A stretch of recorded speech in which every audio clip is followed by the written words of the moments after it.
Eh bien, salut à tous! Aujourd'hui, on se retrouve pour parler du MR5 d'Aerial Production.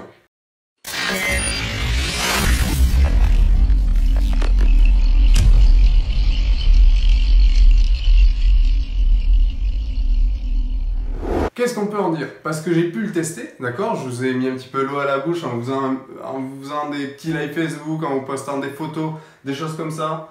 Alors, je vais vous parler un petit peu du châssis et un petit peu ce que j'ai pu ressentir avec ce petit setup, avec surtout ces Cobra Champion, la Raceflight et les hélices 50-50 de chez Genfan que j'ai beaucoup aimé. Ce châssis, un point positif qui est vraiment extraordinaire, c'est pour changer en fait un bras. Parce que généralement quand tu casses un bras sur une course, c'est un peu le stress, un peu la panique, parce que t'as pas trop le temps, donc tu as plein de choses à dévisser. Et surtout, sur ces châssis en tour, tu sais très bien qu'il y a une longue vis qui traverse en fait toute la hauteur du châssis. Et donc ça fait que pour enlever un bras, eh ben, il faut enlever toute cette longue vis. Et c'est pénible. Sauf que là, on a juste une vis à enlever parce que le bras a comme un genre de U à son bout qui vient s'enclencher dans la longue vis. D'accord? Donc c'est comme si on a le U qui vient s'enclencher dans la longue vis, comme ceci. Ça fait que votre bras, ben, il ne peut pas bouger. Par contre, vous avez juste à dévisser la première vis. Hop, petit zoom, qui est ici.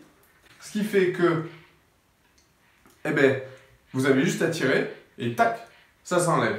Ok, donc c'est tout simple. Ça marche vraiment très bien. J'ai mis 25 secondes pour changer un bras contre à peu près 1 minute 30 pour changer un bras normalement en enlevant toute cette longue vis. D'accord, et sachant qu'il n'y a que 2 vis pour les moteurs, ça accélère encore plus le processus. Certains diront qu'avoir 2 vis pour les moteurs, c'est un petit peu délicat, surtout que le moteur n'est pas bien protégé. Moi, c'est pour ça que j'ai mis des moteurs qui sont assez solides pour contrer les crashs parce que je suis un peu bourrin. Mais honnêtement, là, ça protège vachement bien le moteur ici. Là, vous voyez, il y a vraiment un bon centimètre tranquillement. Et vraiment, les bras, ils sont super solides, d'accord? Ils font à peu près 1,3 cm de largeur ici. Donc c'est parfait pour mettre des ESC en fait si vous voulez pour les bras. Et il est conçu pour à la base. Sauf que moi j'ai mis un ESC 4 en 1. Alors là c'est ce qui peut vous arriver, ce qui peut vous tenter. Si vous mettez un ESC 4 en 1, pensez à prendre des vis beaucoup plus longues. Parce que c'est fait pour des bras, pour des ESC sur les bras, pardon. Donc pensez-y, juste, c'est pas un gros investissement, hein, c'est de l'ordre de 2 €. Mais il faut penser, sinon ben, on est un petit peu déçu de devoir attendre un petit peu plus pour utiliser le châssis. Deuxième truc important à dire, c'est que toutes les autres plates, d'accord, donc tout ce qui est top plate et main plate, ça fait 3 mm d'épaisseur. Donc là, autant vous dire, c'est incassable. Surtout avec ce châssis quand même, qui est conçu, designé, découpé en France, d'accord? C'est du carbone vraiment de qualité. J'ai rarement vu du carbone comme ça et c'est pas pour dire voilà, ça y est, j'ai rarement vu du carbone comme ça. C'est que c'est vraiment la réalité par rapport à du carbone d'Armat en production où vous voyez vraiment toutes les strates une à une, comme ça, bien droite et tout. Là, vous avez vraiment toutes les strates qui font des vagues, ce qui prouve que c'est un carbone qui est assemblé main déjà, et un carbone qui va résister à l'effort, si vous voulez, parce que il va être bien mis l'un dans l'autre, etc. Ce qui va le solidifier, ce qui est vraiment très bien. Ensuite, il faudra penser, d'accord, le petit point négatif, c'est que vous n'allez pas pouvoir mettre d'antenne en SMA dessus, parce que vous avez le petit trou pour l'antenne, hop, petit zoom, juste ici, d'accord, ça laisse passer une antenne, vous savez, pour les VTX 03, vous savez, chez Banggood, les petites antennes bâtons, des petites antennes comme ça, ok? Voilà, j'en cherchais une. Vous allez pouvoir mettre que des petites antennes comme ça à l'intérieur, ou alors, il va falloir faire comme moi. Là, vous voyez la Pagoda XL Drone qui est dessus, fixée avec de la colle chaude qui sert pour les carrossiers, en fait, pour débosseler les voitures. Donc, c'est une colle chaude qui envoie du lourd, donc ça fait que ça s'arrache jamais. Vous collez ça à 45 degrés à peu près, et franchement, ça fonctionne super bien. D'accord? Ça tient super bien, ça émet super bien.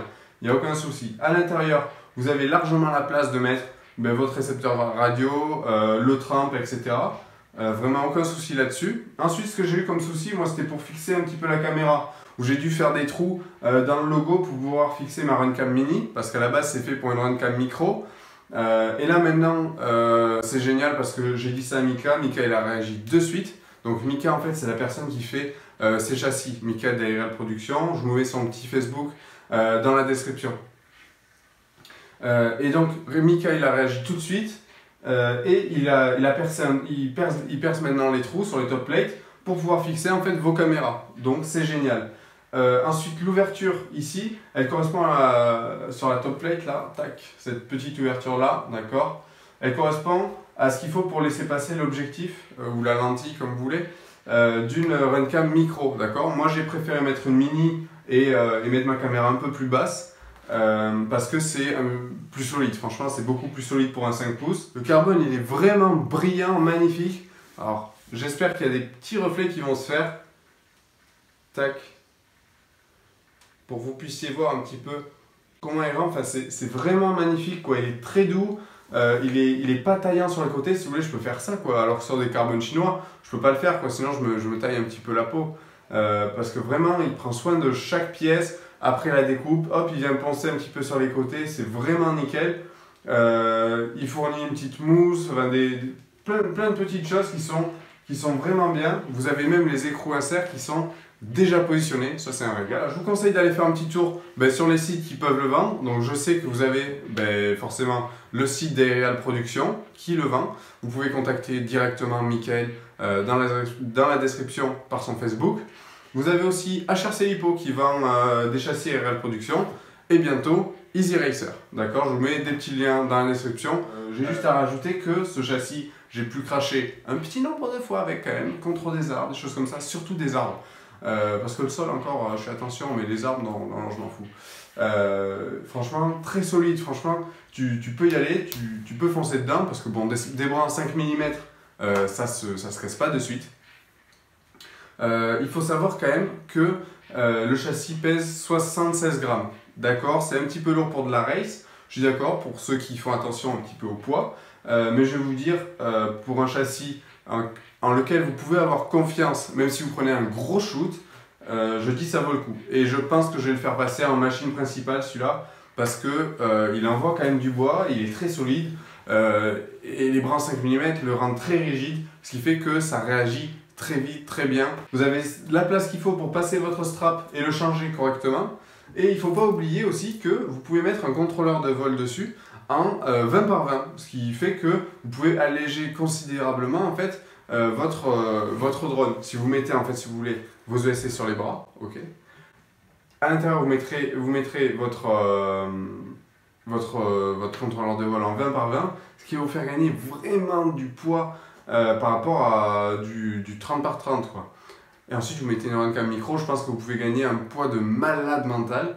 Il manque juste à construire une petite impression 3D, d'accord. Je vais modéliser ça et l'imprimer pour pouvoir vraiment finir, faire un petit pod bien sympa.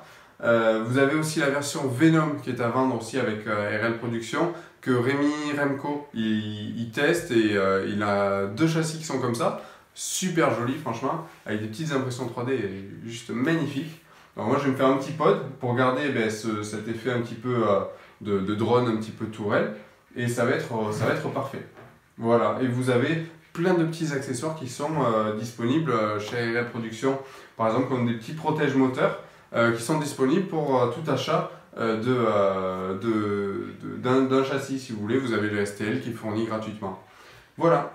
Donc j'espère que cette petite vidéo vous aura donné envie de tester du carbone 100% français, un châssis 100% français, de peut-être vous y mettre quoi, à essayer d'aller chercher un petit peu le 100% français, surtout qu'il est assez abordable.